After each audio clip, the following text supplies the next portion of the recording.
Hello from Athens. This is our day 5 in Europe, and that means we have to do laundry. This is a typical washer and dryer 2-in-1 in Europe.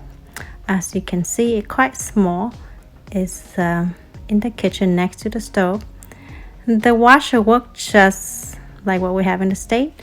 The dryer, however, is a totally different story. We learned that when they say dryer in Europe, that doesn't mean it will dry your clothes in an hour and you can wear them.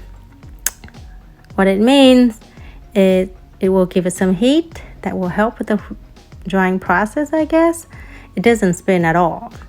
So once your clothes are done, you have to bring them outside and hang them like this to dry. You can use the clothespin to pin them down so they don't fly away.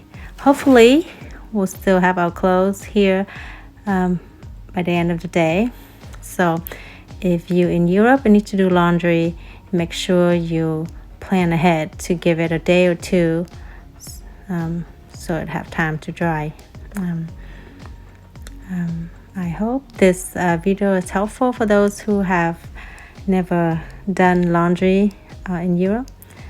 And I think that's it. That's all we have for the laundry situation in Europe. Here's our view from the 3rd floor. It's nicely decorated with our clothes. So, okay. Thanks for watching. Till next time. Bye.